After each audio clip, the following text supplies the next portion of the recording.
সে দেহে ঢুকে আল্লাহর আদেশে বের হয়ে যায়, ঠিক কিনা? এই যে ছোট্ট বাচ্চাটার দেহের ভিতরে যে রুহু ঢুকলো, কে দিল? 120 দিনের আগে মানব শিশুর দেহের ভিতরে কিন্তু রুহের ফুৎকার হয় না। সহিহ বুখারীর বর্ণনা 40 40 40 340 কত কথা বলেন?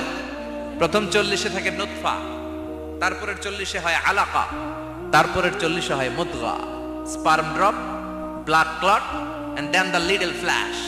ছোট্ট নাপাক পানি ছিলাম, শুক্রাণু ছিলাম আমরা। কি ছিলাম?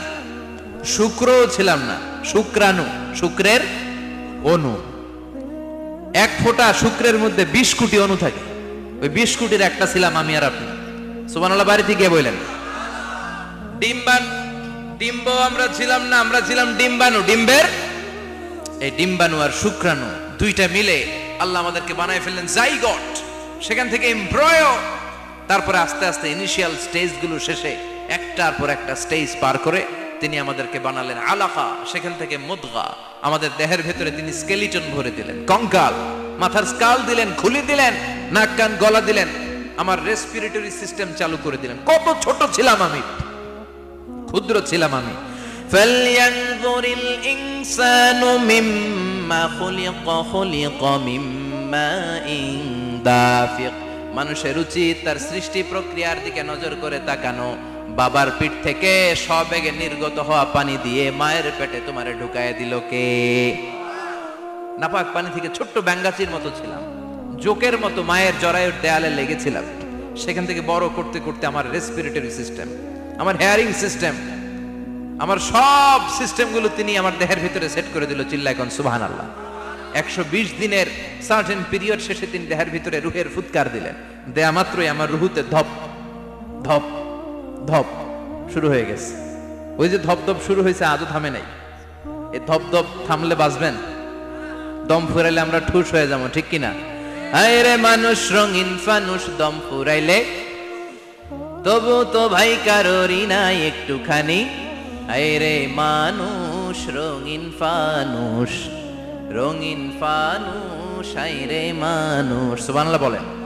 সে আল্লাহ বললেন, গোলাম, জীবন আর মরণের মাঝখানে আমি তৈরি করেছি রুহু। পৃথিবীর বিজ্ঞানীরা সব বানাতে পারে, কম্পিউটার বানাতে পারে, প্লেন বানাতে পারে, হেলিকপ্টার বানাতে পারে, রকেট বানাতে পারে, কিন্তু গোটা বিশ্বের সব বিজ্ঞানীরা মিলে কি রুহু বানাতে পারে নাকি? কথা বলেন। গত বছর সোফিয়া নামে একটা রোবট আসছিল না? কথা কন। ওটা মাথা উঁচু করে নিচু করে কথা বলতে চায়, মানুষের মতো হতে চায়। আসলে কি মানুষ? ওটার মধ্যে কি রুহু আছে? রুহু বানাইতে পারবে কেউ? এই রুহু নিয়ে যে কত গবেষণা, মুমূর্ষ রোগীদের উপর গবেষণা চালিয়েছে অনেক। বুলেট প্রুফ গ্লাসের ভিতরে মুমূর্ষ রোগীকে রেখে রেখে তারা চেক করতে চেয়েছে আমেরিকান বিজ্ঞানীরা যে রুহু কোন দিক দিয়ে বের হয়। তারা ওজন করে দেখে, মানুষ মরে গেলে কোন লাশের ওজন বেড়ে যায়, কোন লাশের ওজন কমে যায়। যেটাতে কমে গেছে 2-1 কেজি কমে যায়, তার অবাক। কিরা আগে ছিল 80 কেজি, এখন হয়েছে 78 কেজি, তার মানে 2 কেজি না, এটাই রুহু। এটাই কি? এটা হচ্ছে গবেষণার ধাপ। অনেকগুলো মডিউল তারা আনে, অনেক মুমূর্ষ রোগীকে গ্লাস ফিটিং করা, ইন্টেনসিভ কেয়ারে রেখে তারা অবজার্ভ করে, আর অক্সিজেন মাস্ক খুলে দিয়ে তারা দেখে যে লোকটা ছটফট করে কিভাবে মরে। মরার আগে ওজন মাপ ছিল 80 কেজি, মরে গেছে পরে আবার ওজন দিয়ে দেখে 78 কেজি। কমছে কয় কেজি? বিজ্ঞানে কে পাইছে? সবাই কয় কি পাইছে? কয় রুহু। কই পাইলেন? কয় আগে 80, এখন 78, 2 কেজি। রুহুর ওজন কয় কেজি? তো বিজ্ঞানীদের সিস্টেম হচ্ছে, যে কোনো একটা বিষয়ের উপর গবেষণা চালালে তারা পূর্ণাঙ্গ ডিসিশনে পৌঁছতে পারে না। They couldn't jump to the final conclusion just on one module, based on one module. They cannot do it. তাদের অনেকগুলো মডিউল আনতে হয়। তারা আবার নমুনা আনলো আরেকটা, মুমূর্ষ রোগী, অক্সিজেন চেম্বার লাগানো, মাস্ক লাগানো, এটা খুলে ফেললে মরে যাবে। বুলেট প্রুফ করা গ্লাসের ভিতরে ঢুকিয়ে এটার ওজন মাপ, এটার ওজন 60 কেজি। এবার মাস্ক খোল, মাস্ক খুলছে, ছটফট ছটফট করে এটা শেষ। এবার মাপ দেখ, এবার মাইপা দেখা গেছে 63 কেজি। কয় কেজি বাড়ছে? এক একটার এক এক সিস্টেম হইতেছে, কোনোটা কমে, কোনোটা বাড়ে, কোনোটা কিচ্ছু হয় না। সবাই কয় তাইলে আপনি রুহু পাইলেন কই? আগেরটা কম ছিল, মনে করছিলেন 2 কেজি কমছে, ওইটাই রুহু, এখন 3 কেজি বাইরে গেছে, মিলাইবেন কি দিয়া? কথা কন। আল্লাহ ডেকে বলে, গোলাম, কিয়ামত পর্যন্ত একটার পর একটা মুমূর্ষ রোগীকে বুলেট প্রুফ গ্লাসের ভেতরে ঢুকাতে পারবি, গবেষণা করতে পারবি, মাগার রুহু খুঁজে পাবি না। চিল্লায় বলেন ঠিক কিনা? কারণ এই রুহুর মালিক কে?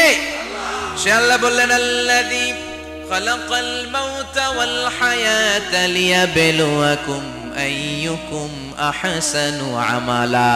জীবন আর মৃত্যু বানালাম তোমাদেরকে পরীক্ষা করার জন্য। পরীক্ষা আছে না নাই? গোটা দুনিয়াটাই পরীক্ষা। আল্লাহ যারে পছন্দ করে বেশি তার পরীক্ষাও। আশাদ্দুন নাসি বালাআন আল আম্বিয়া। এই পৃথিবীতে আল্লাহ সবচেয়ে বেশি বালা মুসিবত দিয়ে পরীক্ষা করেছেন নবীদের। কারণ নবীরা আল্লাহর কাছে কম প্রিয় না বেশি প্রিয়? যেহেতু প্রিয় বেশি, পরীক্ষা। এজন্য মুমিনের উপর যদি পরীক্ষা আসে, মুমিনের উপর যদি অত্যাচার আসে, মুমিনের উপর যদি ধৈর্যের পরীক্ষা আসে, জেল জরিমানা আসে, মুমিন ওইটারে ভয় পায় না। মুমিন ভয় পায় একজনকে। চিল্লায় বলেন তিনি কে? কারণ আল্লাহর ঘোষণা ওয়ালা তাহিনু ওয়ালা তাহজানু। ঘোষণাটা কার? ভয় নাই, তোদের চিন্তা নাই। আনতুমুল আ'লাউনা ইন কুনতুম মুমিনিন। তোমরাই বিজয়ী হবা যদি মুমিন হও। যদি মুমিন হও। এজন্য ধৈর্যের পরীক্ষা দিতে হবে, আল্লাহর উপর তাওয়াক্কুল করতে হবে, অত্যাচার আর জুলুম আল্লাহর নামে সহ্য করে যেতে হবে। চিল্লায় বলেন ঠিক কিনা? কারণ মুসলিমের সাথে আল্লাহ থাকে। মুসলিমের বদদুয়াকে বিশ্বনবী ভয় করতে বলেছেন। কারণ মুসলিমের বদদুয়ার মাঝে আর আল্লাহর মাঝে পর্দা থাকে। যারা দুনিয়ার বুকে জুলুম করে তাদেরকে ক্ষমতার মসনদ থেকে নামিয়ে দেয় কে?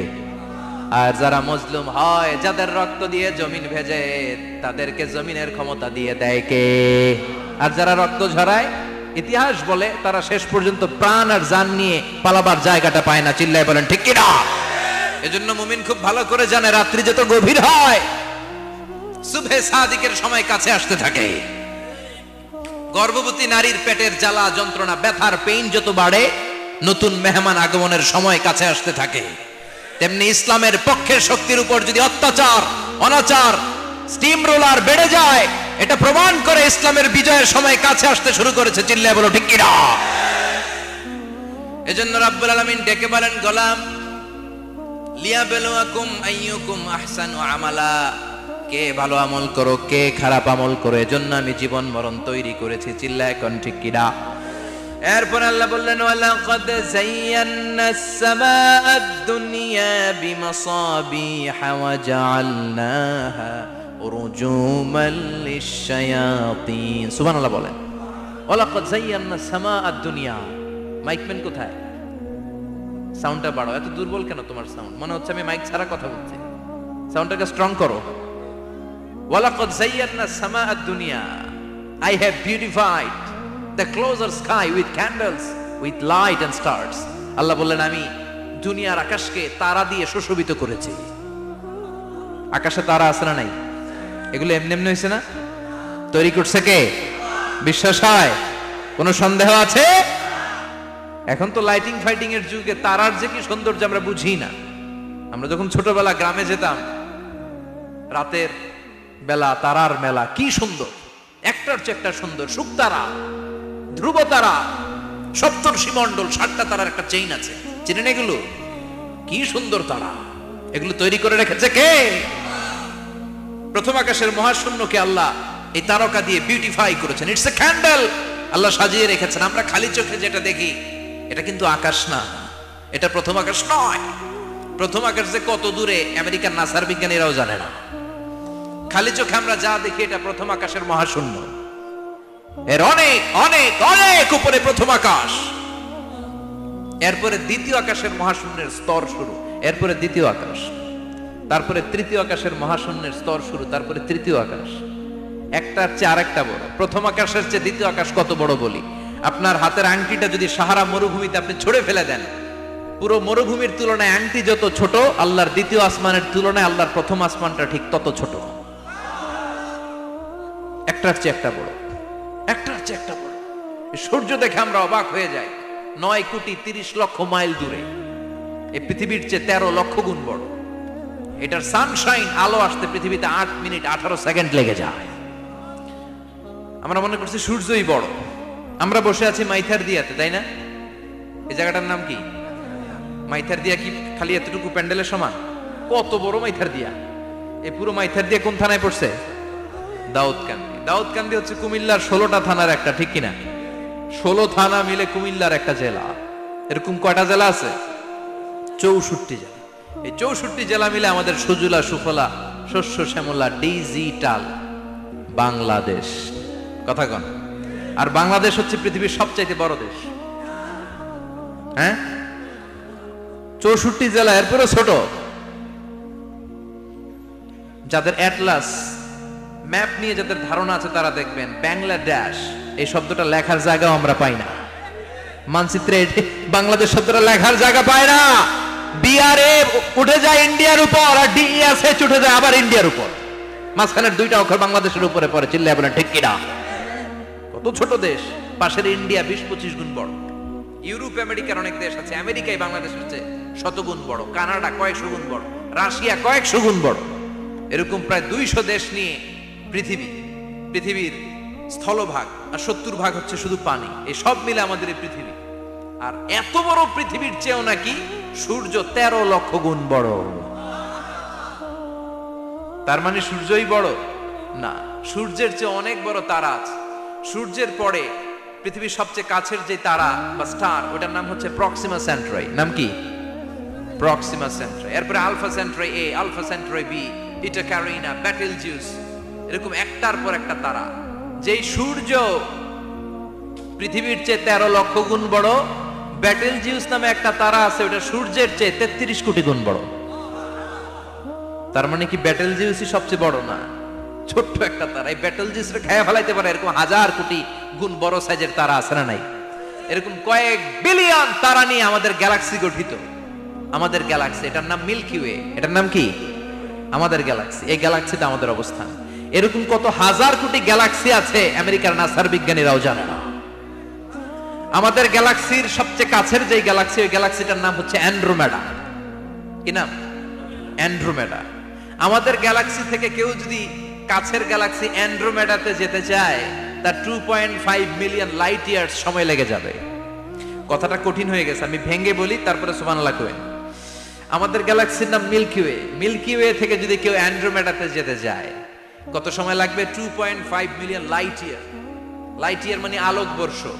আলোর গতিতে যদি ছোটা যায়, 2.5 মিলিয়ন মানে হচ্ছে প্রায় 25 লক্ষ। তাহলে পৃথিবীতে সবচেয়ে দ্রুতগামী যে বিষয়টা আবিষ্কৃত হয়েছে সেটা হচ্ছে আলো।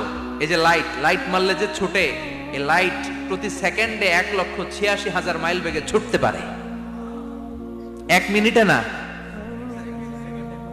1 ঘন্টায় না, 1 মিনিটে না, 1 সেকেন্ডে আলো চলে যায় কয় মাইল?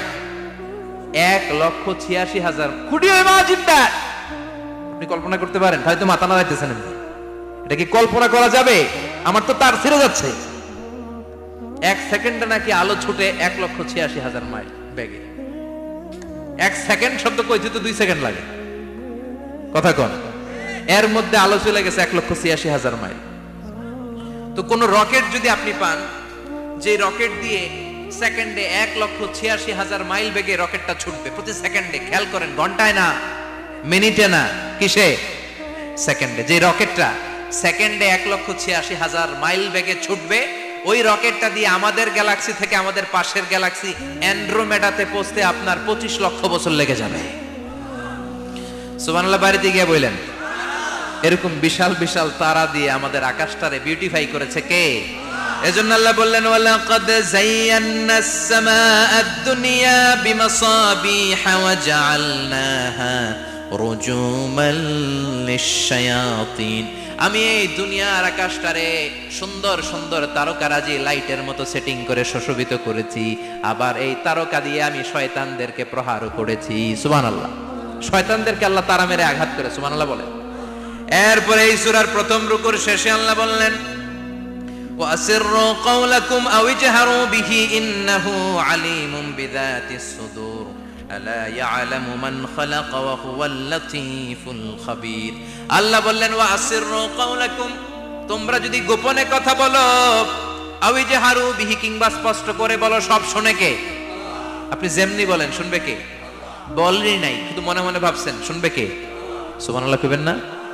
7 আকাশের উপরে, আরশের উপরে তার অবস্থান, 7 জমিনের নিচে কোন গোপনতম প্রকোষ্ঠে, কোন ছোট্ট বাক্সের ভেতরে যদি কোনো পিপিলিকা নীরবে হেঁটে যায়, আল্লাহ বলে আমি ওই পিঁপড়ার হেঁটে চলার পায়ের আওয়াজটাও শুনতে পাই। এজন্য কেউ যেটা শোনে না, শোনে কে? এরপর আল্লাহ বললেন হুয়াল্লাযী জাআলা লাকুমুল আরদা যালুলান ফামশু ফি মানাকিবিহা ওয়া কুলু মির রিজকি ওয়া ইলাইহিন নুশুর। সুবহানাল্লাহ বলেন। আল্লাহ ডেকে বললেন, গোলাম তোমাদের জন্য জমিনটারে আমি বিছানা বানিয়েছি। আল্লাযী জাআলা লাকুমুল আরদা ফিরাশা, জমিনটারে বিছানা বানিয়েছে কে? এই বিছানার মতো সমতল জমিন দিয়ে তোমরা হেঁটে বেড়াও, চলে বেড়াও, হেলে দুলে পড়ার সুযোগ নাই, ঠিক কিনা? এই যে মাইথার দিয়ে আর আজকের যে ময়দান, এটা যদি বিছানার মতো সমান না হয়তো বসতে পারতেন? কথা কন। এই ময়দানের প্যান্ডেলের এদিক দিয়ে উঁচা, এদিক দিয়ে গর্ত, এদিক দিয়ে নিচা, এদিক দিয়ে খাড়া, কেমন হইতো? কথা কন। কেউ আমার দেখতো, কেউ দেখতো না, কেউ দাঁড়াইয়া, কেউ বৈশা, আছে না নাই? কিন্তু জমিনটারে সমতল বানালো কে? আপনি যদি বিমান থেকে যদি আপনি দেখেন, বিমানের গ্লাস দিয়ে, জানলা দিয়ে যদি আপনি নিচের দিকে তাকান, আপনি দেখবেন মনে হবে পুরো জমিনটাকে আল্লাহ সবুজ কার্পেট দিয়ে কার্পেটিং করে রেখেছে। এই সৌন্দর্য দিয়েছে কে? আবার রব্বুল আলামিন বলেন, জমিনটারে সমান দেখে, কার্পেটিং দেখে মনে করো না তোমরা বেঁচে গিয়েছো। আমার দেয়া বিধান আমার জমিনে যদি কায়েম করতে না পারো, এই কার্পেটিং করা জমিনের ভেতরে আযাব আছে না নাই? এই পুরো জমিনের ভেতরে আছে আগুন আর আগুন। আগ্নেয়গিরির অগ্নুৎপাত জ্বালামুখে বিস্ফোরণ করে দিয়ে গোটা বিশ্বটারে মুহূর্তে মেসাকার করে দিতে পারে কে? এজন্য আল্লাহ ডেকে বললেন, গোলাম আমিনতুম মান ফিস সামাই আন ইয়াখসিফা বিকুমুল আরদা ফাইযা হিয়া তামুর। তোমরা কি ভেবেছো নাকি বেঁচে যাবা? আমি চাইলেই পুরো জমিনটারে কাঁপিয়ে দিতে পারি। আন ইয়াখসিফা বিকুমুল আরদ, খাসাফ মানে ল্যান্ডস্লাইড। খাসাফ মানে কি? ল্যান্ডস্লাইড, ভূমিধস, ভূকম্পন, আর্থকোয়েক, আছে না নাই? বাংলাদেশে তো ভূমিকম্প হয় না, না? টের পাইছেন? মাঝে মাঝে মাঝরাতে হয় না? 3টার দিকে নিজেই দৌড় দিব না বাচ্চারা লইয়া দৌড় দিব, লুঙ্গি পইরা দৌড় দিব না লুঙ্গি ছাড়া দৌড়াবো? কথা কর। এই ভূমিকম্প আছে না নাই? আল্লাহ বলে, মনে করো না জমিনটা সমতল, কার্পেটিং করে দিয়েছি। এই কার্পেটিং এর ভিতরেও আগুনের দলা আছে না নাই? আবার আল্লাহ বললেন, আমিনতুম মান ফিস সামাই আন ইউরসিলা আলাইকুম হাসিবা। নিচে যেমনি কার্পেটিং করা জমিনের ভেতরে অগ্নুৎপাত রেখে দিয়েছি, মাথার উপর থেকে আযাব দেওয়ার সুযোগ আছে না নাই? চাইলে আল্লাহ অগ্নি বৃষ্টি দিতে পারে, আগুন বৃষ্টি দিতে পারে, ঠান্ডার বজ্রপাত দিতে পারে।